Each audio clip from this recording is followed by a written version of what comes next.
Well, the Mueller Report is out, and it told us something we already knew, that the Russians did try to interfere with the 2016 presidential election.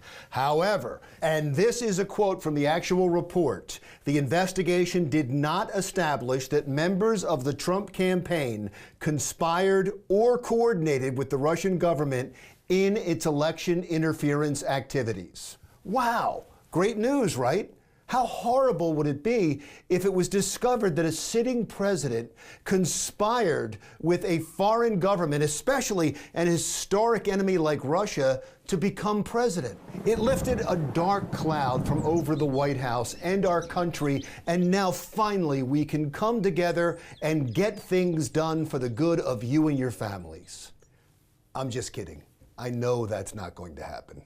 Because the dark cloud that is hanging over our country is one of political hatred, fueled by a media that is mirroring the government and the country. It's divided, and it's doing anything to take down the other side.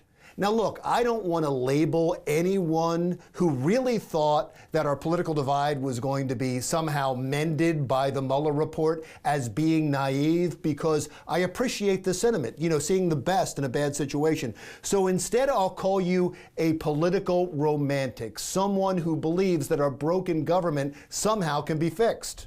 But the truth is, the divide in our country may have just gotten worse, not better, with Republicans on one side who now want to turn the tables and investigate the Democrats, and the Democrats acting like Bluto from Animal House. Nothing is over until we decide it is. Was it over when the Germans bombed Pearl Harbor? Hell no! German? Forget it, he's rolling. And it ain't over now.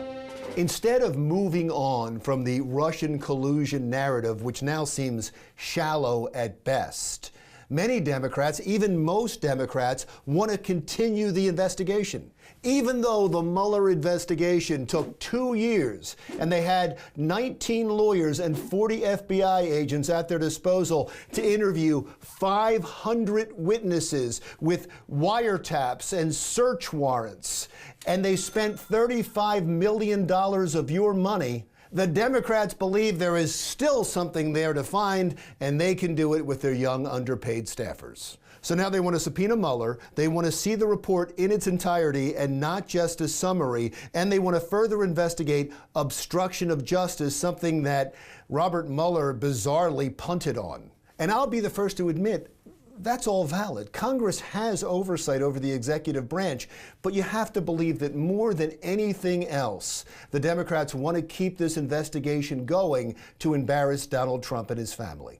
And now the Republicans who control the Senate want to investigate the Democrats and the intelligence community to find out how this whole Russian probe started in the first place. So we will now have two partisan investigations, one by the Republicans in the Senate and one by the Democrats in the House. And that is all that the partisan media who will take sides will be covering, as both sides get their political bases riled up for the upcoming election. Let's forget for a moment about the Russian government influence on the 2016 presidential election and instead talk about the influence of the 2020 presidential election on our government.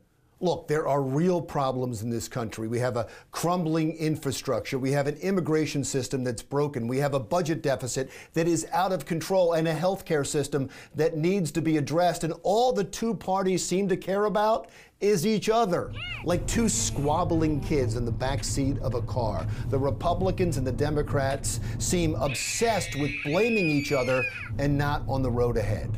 They use the nation's problems to divide us because they benefit from the divide in campaign funds, in media attention, and personal power. They call the beginning of an election silly season because the rhetoric heats up and nothing gets done.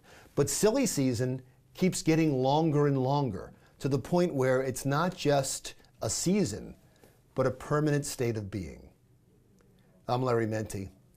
Talk to you again soon.